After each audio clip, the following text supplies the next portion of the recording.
हवं हे हो हे हो हा ते नुसतं खांद्यावर घालून ठेवा. ही गव्हर्नमेंटची लोक आली आहेत.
हा पॅरासेलिंगची भीती वाटते. हा तेच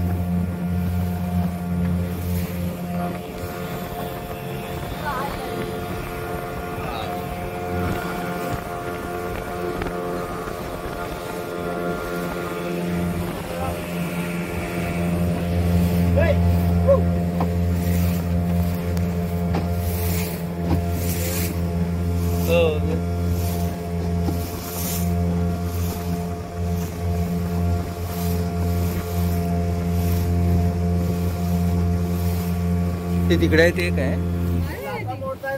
हा नदी आणि समुद्राची बॉर्डर आहे. हा. संगम म्हणतात. हा हा समजलं ना? तो तिकडे आयलंड दिसत तो आयलंड तिकडे तो समुद्र आहे. हा कर्ली समुद्र. हा आणि ही आपण चालताना ही नदी आहे, कर्ली नदी. ह्या दोन नद्या आहे, कर्ली आणि कोळी नदीचा संगम अच्छा, कर्ली तिकडून एक समुद्राला येते. झालेला आहे. हा. हा हे सिंगल आयलंड आहे. आता ते पक्षी परदेशात गेले जायला हा. सूर्याला दिवाळीपासून येतात. ते मार्च पर्यंत असतात. बरोबर. याच्यावर उतरणार तुम्हाला सेल्फीसाठी. काय टेन्शन नाही. व्यवस्थित दाखवणार.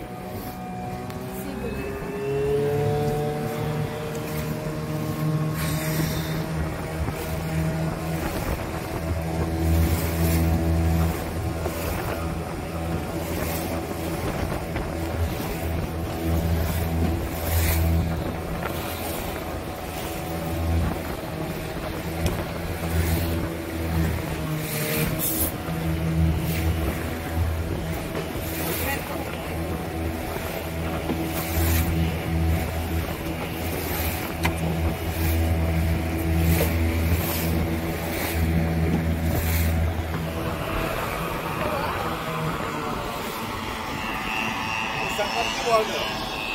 इथला भाग आहे तो देवबाग. हा हा मालवणची बॉर्डर लास्ट. हा आपला संगम एरिया.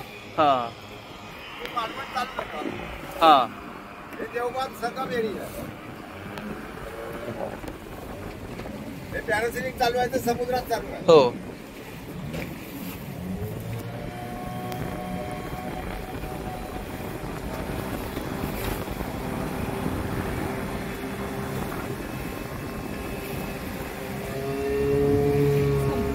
संपला काय आता ते तिकडे नेतील आणि मग इथे.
हा मड आयलंड आहे का?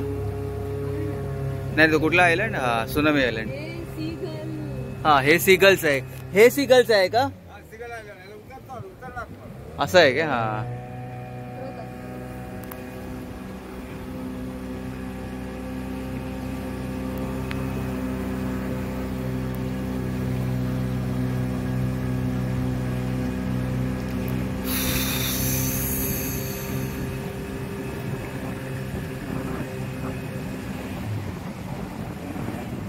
पाणी mix असेल असं. खारं आणि गोड पाणी.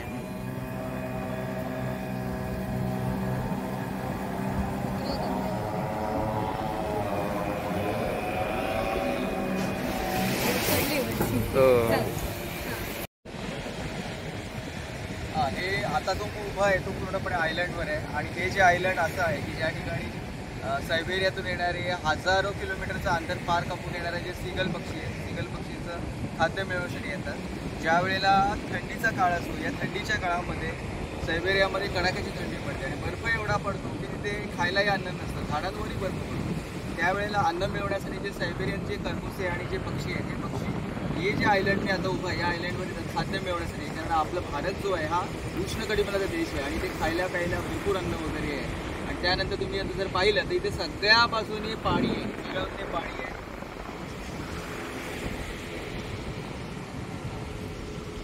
त्यामुळे ते जे वॉटर स्पोर्ट्स ॲक्टिव्हिटी वगैरे जे आहेत या अतिशय उत्तम प्रकारे इथे होता. बोट रायडिंग, त्याच्यात स्कुबा डायव्हिंग, त्याच्यानंतर पुन्हा पॅरासेलिंग, पॅराग्लायडिंग या सगळ्या ॲक्टिव्हिटीज जी आहेत या अतिशय उत्तम प्रकारे इथे चालतात. सगळ्या बाजूने पाणी आहे आणि एक सुंदर एक स्पॉट आहे.